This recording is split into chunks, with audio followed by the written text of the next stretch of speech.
আলামিনের হাবিব জনাব মুহাম্মদ রাসূলুল্লাহ সাল্লাল্লাহু আলাইহি ওয়াসাল্লাম বলেছেন, কিয়ামতের ময়দানে আল্লাহর কসম করে বলছি, সেদিন জাহান্নামীদের ভীষণ কষ্ট হবে আর জান্নাতীদের জন্য অত্যন্ত আসান হবে, অবস্থাটা খুবই আরামের হবে। নবীজি বলেন, এক ফরজ নামাজ, এক ওয়াক্ত ফরজ নামাজ আদায় করতে যে সময়টুকুন লাগে, কিয়ামতের মাঠের এই সময় এত বড় বিরাট লম্বা সময় জান্নাতীদের জন্য এরকম হালকা হয়ে যাবে। সুবহানাল্লাহ। হযরত আবু সাঈদ খুদরী রাদিয়াল্লাহু তাআলা আনহু হাদিস কেন বর্ণনা করেছেন, এক ওয়াক্ত নামাজ, একটা ফরজ নামাজ পড়তে যতটুকুন সময় লাগে এতটুকুন সময়ের ভেতরে জান্নাতীদের কারবার শেষ হয়ে যাবে। সুবহানাল্লাহ বিহামদি। আর ওদের কারবার তো শেষই হবে না। وَيَوْمَ تَشَقَّقُ السَّمَاءُ بِالْغَمَامِ وَنُزِّلَ الْمَلَائِكَةُ تَنزِيلًا। ওরা ফেরেশতা দেখতে চায়। সেদিন আসমান সমূহ বিদীর্ণ হয়ে মেঘ পুঞ্জ বেরিয়ে আসবে, আত্মপ্রকাশ করবে। তার ভেতর থেকে ফেরেশতারা ক্রমাগত নাজিল হতে থাকবে।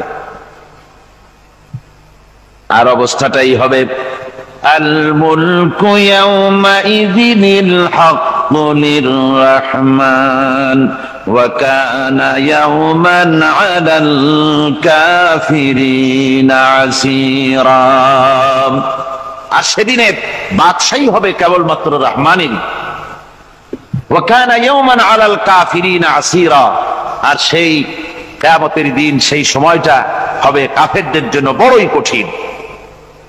এখানে কিয়ামতের কিছু কথা বলা হচ্ছে, কিছু আভাস দেওয়া হচ্ছে যে আসমান সমূহ বিদীর্ণ হয়ে মেঘ পিণ্ড বেরিয়ে আসবে এবং তার থেকে ক্রমাগত ফেরেশতারা নাজিল হতে থাকবে।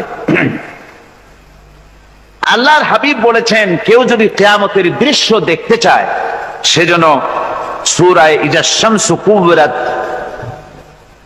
ওয়া ইজা সামাউ ফাতারাত, ইজা সামাউ শাক্কাত, এই সূরাগুলি যেন পড়ে, তাহলে কিয়ামতের দৃশ্য তার চোখের সামনে প্রতিভাত হবে। কিয়ামতের দৃশ্যটা আসলে কেমন হবে সেই সূরাগুলি তেলাওয়াত করলে সে বুঝতে পারবে। যেমন আল্লাহ পাক বলছেন, إذا السماء فطرت وإذا الكواكب انتثرت وإذا البحار فجرت وإذا القبور بعثرت। যখন আকাশসমূহ চূর্ণ বিচূর্ণ হয়ে যাবে আর তারকাসমূহ বিক্ষিপ্ত হয়ে পড়বে, সমুদ্র মহাসমুদ্রগুলি দীর্ণ বিদীর্ণ হয়ে যাবে, কবরগুলি সব উদ্গীরণ করে দেবে, তার মধ্যে যা আছে সে সবগুলি। আবার আল্লাহ পাক বলেন, ইযাশ শামসু কুবিরাত ওয়া ইযান নুজুমু কাদারাত ওয়া ইযাল জিবালু সুয়্যিরাত।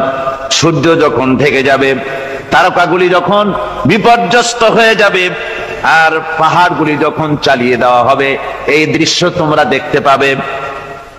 فَإِذَا النُّجُومُ طُمِسَتْ وَإِذَا السَّمَاءُ فُرِجَتْ وَإِذَا الْجِبَالُ نُسِفَتْ। সেদিন অবস্থা এমন হবে, সমস্ত তারকাগুলি স্তিমিত হয়ে যাবে আর আকাশসমূহ দীর্ণ বিদীর্ণ হয়ে যাবে। আর দেখতে পাবে পাহাড়গুলি, সমস্ত পাহাড়গুলিকে উড়িয়ে দেওয়া হবে।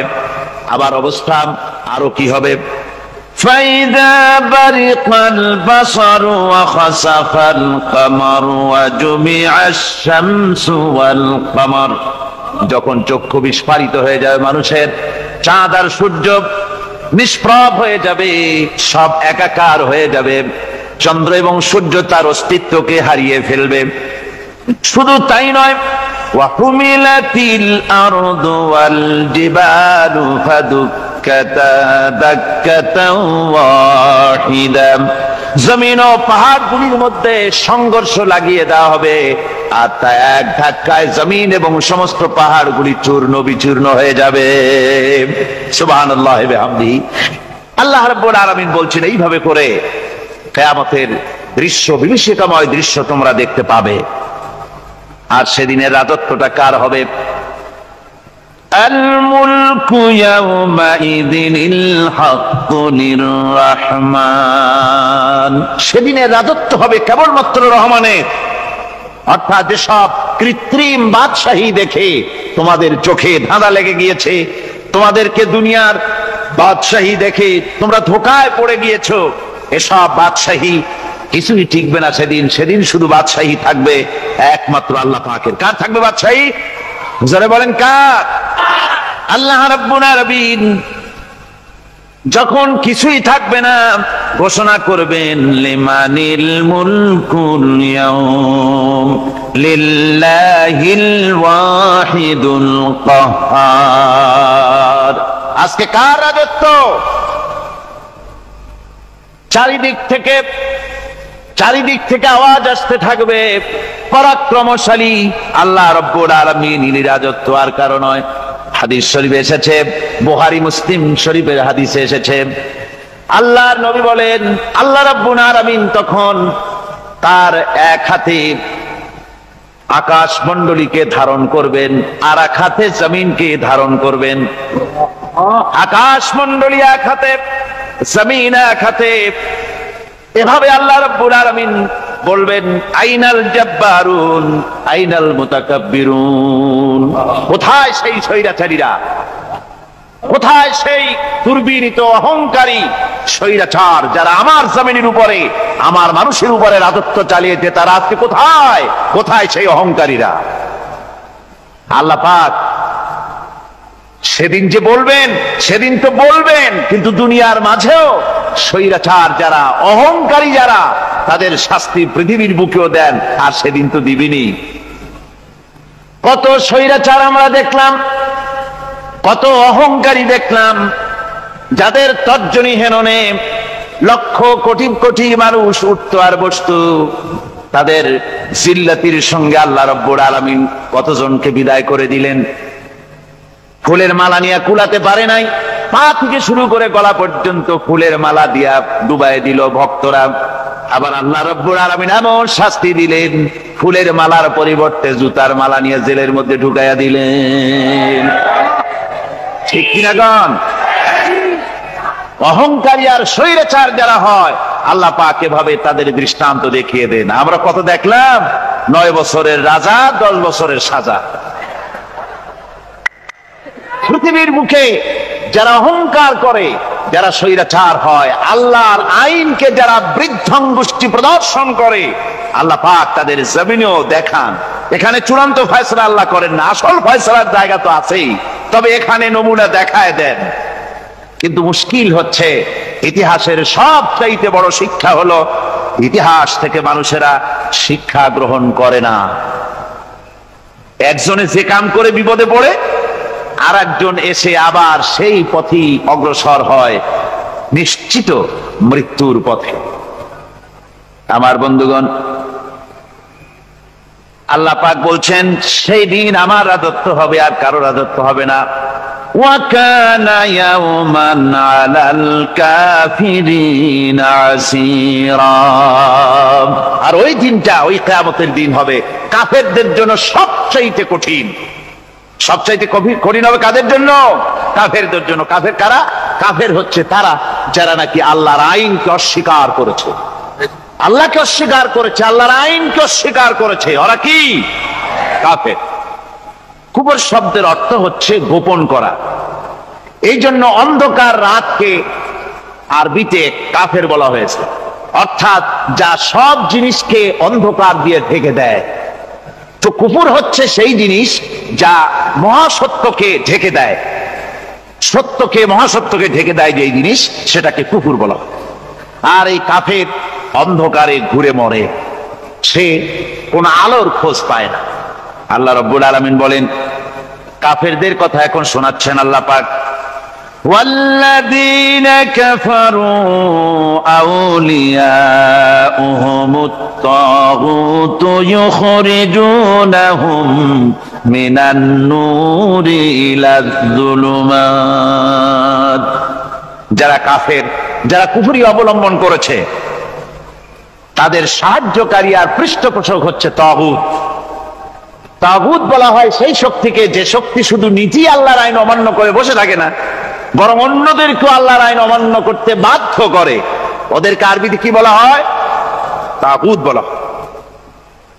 আর এই তাগুতি শক্তি, এই তাগুত হয় তার সাহায্যকারী, যা তাকে আলো থেকে টেনে অন্ধকারের ভেতরে নিয়ে যায়। আর কাফের হচ্ছে আল্লাহ পাকের ভাষায় অর্থাৎ কোরআনের ভাষায় কাফের হচ্ছে সবচাইতে নিকৃষ্ট প্রাণী, সবচাইতে নিকৃষ্ট জীব, মহাসত্যকে যারা অস্বীকার করেছে, যারা আল্লাহকে মানে না, যারা আল্লাহর কোরআনকে মানে না, যারা ইসলামকে স্বীকার করে না, তারা সবচাইতে নিকৃষ্ট প্রাণী। আল্লাহ রাব্বুল আলামিন বলেন, ইন্না শাররাদ দাওয়াবি ইনদাল্লাহিল্লাযীনা কাফারু ফাহুম লা ইউমিনুন।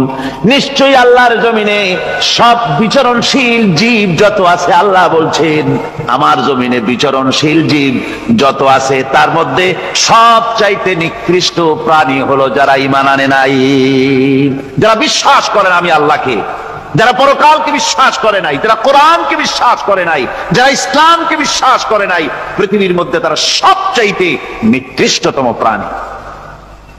আল্লাহ বলেন শুধু নিকৃষ্ট জনক নিকৃষ্ট প্রাণী বললেই সারে না, এরা হলো চতুষ্পদ জানোয়ারের মতো। কে বলতেছেন? আমি বলছি না, কিন্তু আল্লাহ পাক বলতেছেন চতুষ্পদ জানোয়ারের মতো কাফেরেরা। وَمَثَلُ الَّذِينَ كَفَرُوا كَمَثَلِ الَّذِي يَنْعِقُ بِمَا لَا يَسْمَعُ إِلَّا دُعَاءً وَنِدَاءً। এই কাফেরদের দৃষ্টান্ত হচ্ছে সেই রাখালের মতো, যে রাখাল তার পশুদেরকে ডাকে, আর ওই পশুরা একটা ডাক শোনে মাত্র, কিন্তু কি যে বলে তা তো পশুতে বোঝেন। কথা বুঝতে পেরেছে?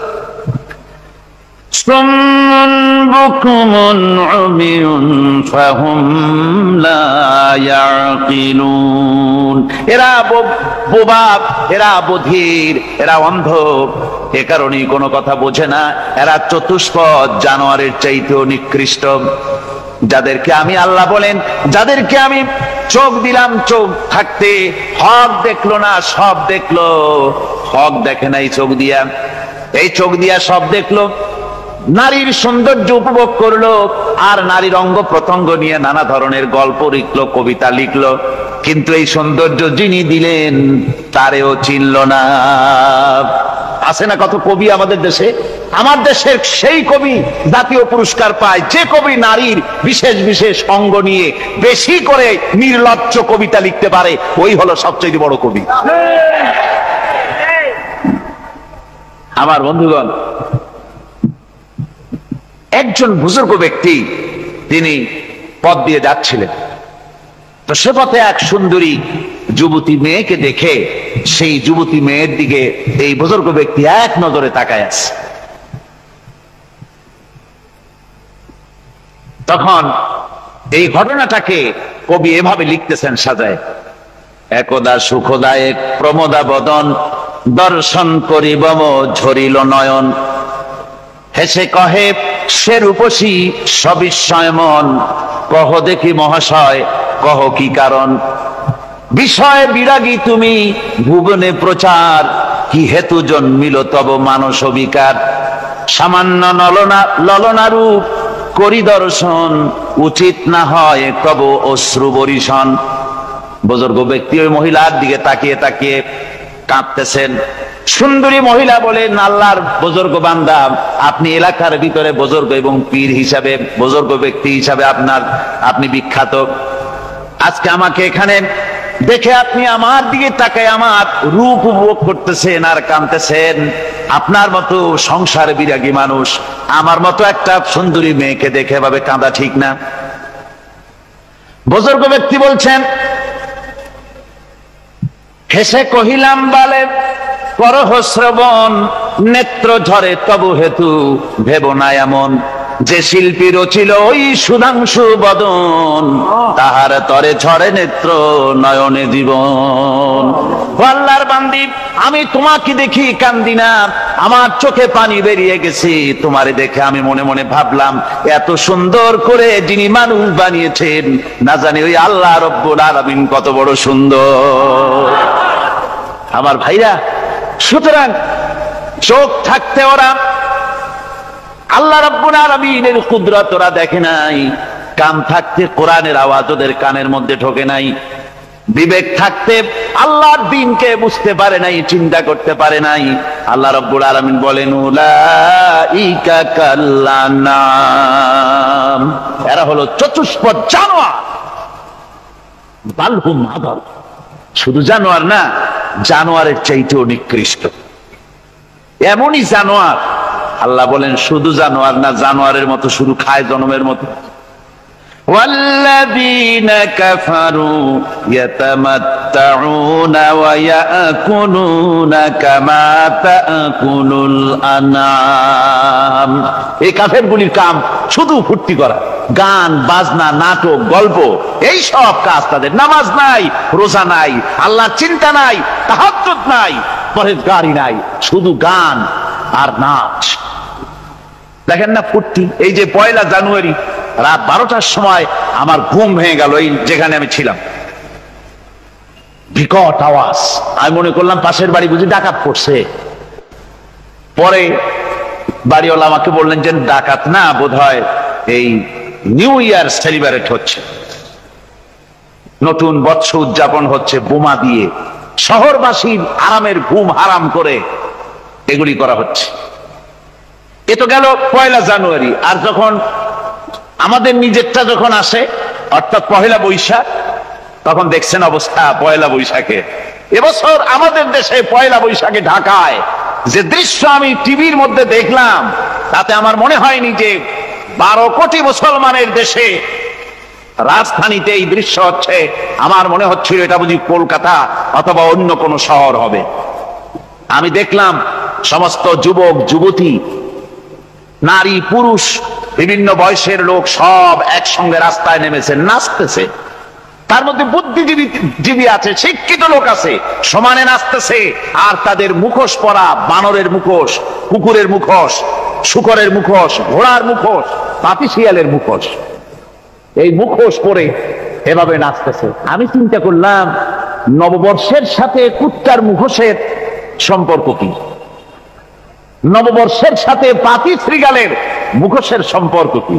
তাহলে ওরা কি বলতে চায় যে আগামী বছরটা আমরা কুত্তার ভূমিকায় অ্যাক্টিং করব, অথবা শ্রীগালের মতো ধূর্তামি করব জাতির সাথে? তারপরে কি করলো? সকাল বেলায় যুবক যুবতী 1 বৈশাখ সূর্য উদয়ের আগে রমনা লেকের পাড়ি গিয়ে সব দাঁড়িয়েছে বাসন্তী রঙের শাড়ি পরে। তারপরে সেখানে দাঁড়িয়ে সূর্য উদয়ের পানে তাকিয়ে সকাল বেলায় ভাবে করজোর করে বলছে, এসো হে নববৈশাখ স্বাগতম হে।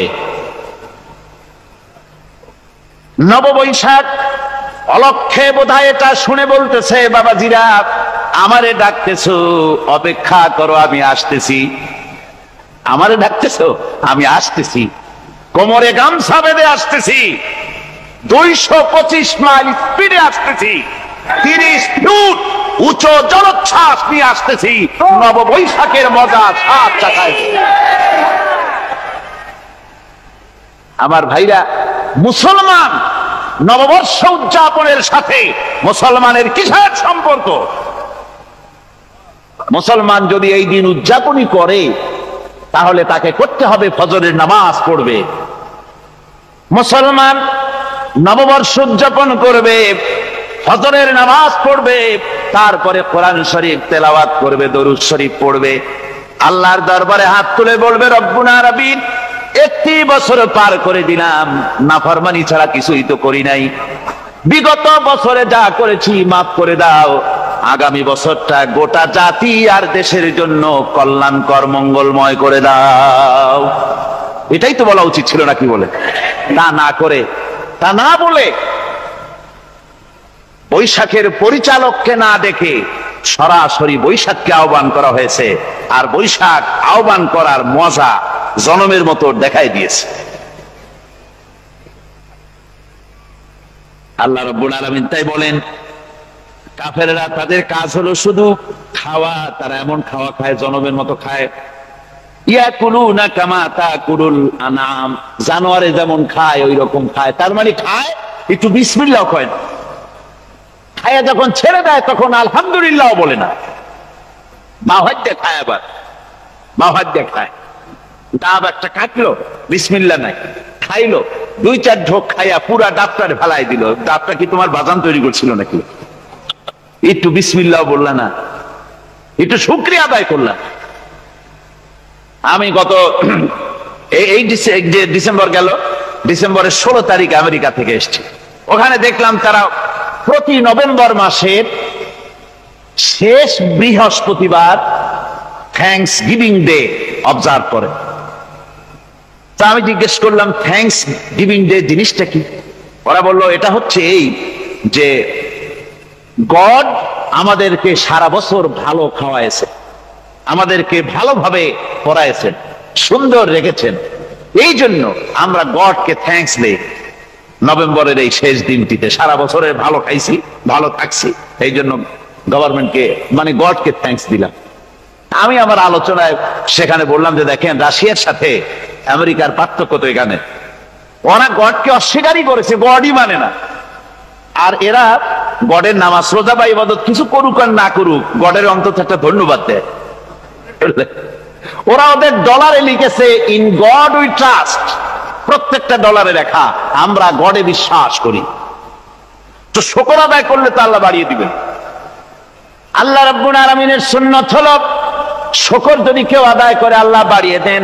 লা ইন শাকারতুম লাযীদান্নাকুম ওয়া লা ইন কাফারতুম ইন্না আযাবী লাশাদীদ। আমার নিয়ামতের শুকর যদি আদায় করো আমি বাড়ায় দেব, আর যদি নিয়ামতের শুকর আদায় না করো তাহলে মস্ত বড় শাস্তি তোমাদের জন্য রেখেছি। তো আমেরিকা শুকর আদায় করে নিজেরা খাইয়া, কিন্তু ওদের জমিন হলো বিশাল জমিন। আমি কয়েকবার গিয়েছি এবং বহু স্টেট সফর করেছি। ওদের জমিন এত ফার্টাইল, জমিনে যদি রীতিমতো তারা ফসল ফলাতো, এই ফসল সারা দুনিয়ার দরিদ্র ভূমুক্ষ জনতাকে খাওয়াইয়া বাঁচাইতে পারত। কিন্তু ওরা তা করে না। ওরা করে কি? ওরা মুনাফার হার, বাজার দর ঠিক রাখার জন্য নির্দিষ্ট পরিমাণ জমিনের ফসল ফলায়, কিন্তু জমিন এতই উর্বর, ওদের মেজারমেন্ট করা, মাপ করা, হিসাব করা ফসল হয় না, ফসল হয় বেশি। তখন বাড়তি ফসলকে তারা প্রতি বছর লক্ষ লক্ষ টন আলু আর গমকে তারা সমুদ্রে নিক্ষেপ করে। তাদের আলু এবং গম সেই সময় তারা নিক্ষেপ করে সমুদ্রে যখন ইথিওপিয়া, সুদানে মানুষ না খেয়ে মরছে। পৃথিবীর বিভিন্ন দেশে মানুষ ক্ষুধার যন্ত্রণায় যখন চিৎকার করছে, আর তাদের এই চিৎকারে আকাশ বাতাস ভারী হয়ে যাচ্ছে, তখন ওরা এই কামটি করছে। তাই আমি ওই প্রথম দিন বলেছিলাম যে রাশিয়া যেমন খান খান হয়েছে, অস্তিত্ব বিলুপ্ত হয়েছে আল্লাহর সাথে নাফরমানি করার কারণে। আপনারা বলতে পারেন কমিউনিজম কি একটা সহজ ব্যাপার?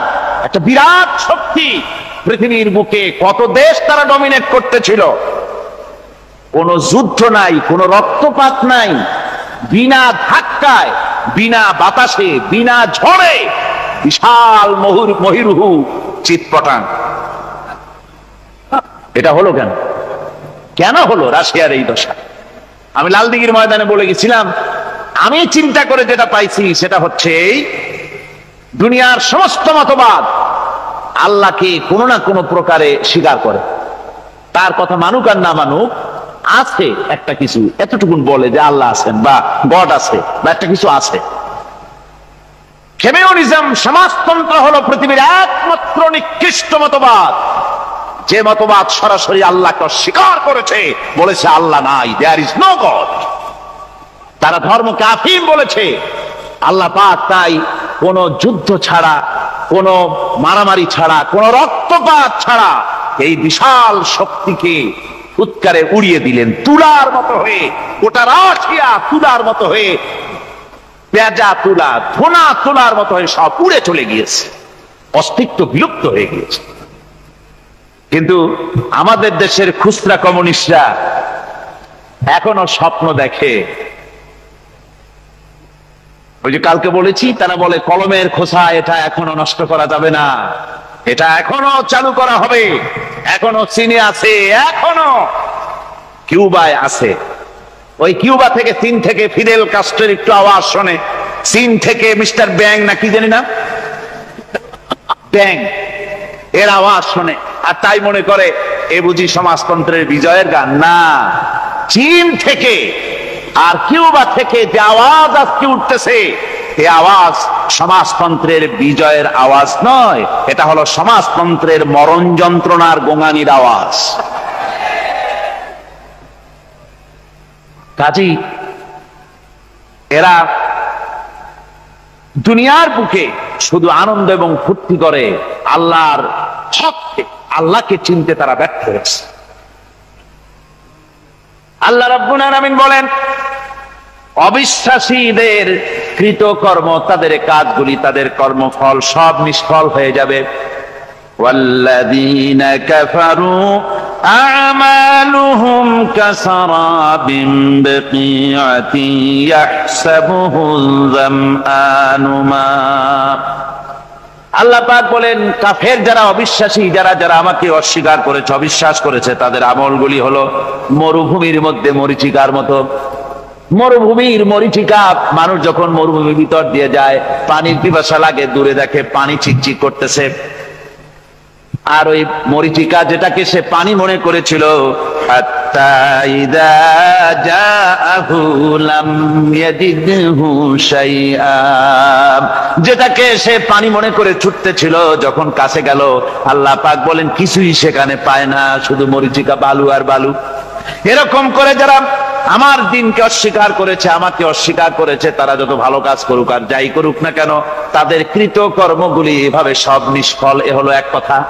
2 নম্বরের কথা হলো, ওরা মনে করেছিল সমাজতন্ত্র শান্তি দেবে, কমিউনিজম শান্তি দেবে, সোশ্যালিজম শান্তি দেবে, ক্যাপিটালিজম শান্তি দেবে। এই শান্তির চিন্তা করে অগণিত মানুষকে হত্যা করে সমাজতন্ত্রের রাজত্ব যখন কায়েম করলো, 70 বছরও চলে গেল, তারপরে তারা দেখলো হাত্তা ইযা জাআহু লাম ইয়াজিদহু শাইআ, কিচ্ছুই পেল না। তারা ক্ষুধার যন্ত্রণায় মরলো, কাপড় নাই, খাবার নাই। তারা ওই রাশিয়া থেকে, চেকোস্লোভাকিয়া থেকে, যুগোস্লাভিয়া দিয়া, রোমানিয়া থেকে, হাঙ্গেরি এবং পোল্যান্ড আর মঙ্গোলিয়া থেকে, সেখানে সমাজতন্ত্র তাড়াতে আমরা যাই নাই। আমরা সেখানে সমাজতন্ত্রের বিরুদ্ধে তাফসীর করি নাই, ব্যাখ্যা করি নাই, বক্তব্য রাখি নাই। ওই সব দেশ থেকে সমাজতন্ত্র তাড়াইছে কে? কারা তাড়িয়েছে? না না, ওরা নিজেরাই, সেই দেশের জনগণই এটাকে উৎখাত করেছে তাদের জমিন থেকে।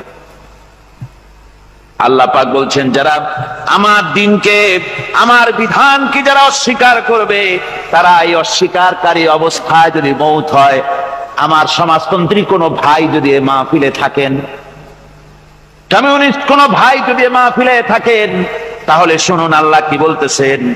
আল্লাহ দিনকে, আল্লাহর কোরআন পূর্ণাঙ্গ জীবন বিধান, অর্থনীতি আছে, সমাজনীতি আছে, রাজনীতি আছে, কথা যারা বিশ্বাস করে না, কোরআনকে শুধুমাত্র নামাজ, রোজা, হজ, যাকাত আর বেহেশত দোজখ যারা মনে করে, জীবন ব্যবস্থা মনে করে না, এই অবস্থায় যদি মারা যায়, আল্লাহ রাব্বুল আলামিন বলেন, ইন্নাল্লাযীনা কাফারু ওয়া মাতু ওয়া হুম কুফফারুন উলাইকা আলাইহিম লানাতুল্লাহি ওয়াল মালাইকাতি ওয়ান নাসি আজমাইন।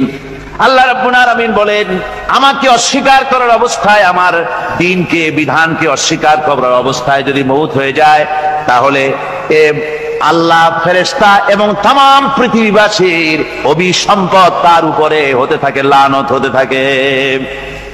খালিদিনা ফিহা লা ইউখাফফাফু আনহুমুল আযাবু ওয়া লা হুম ইউনজারুন।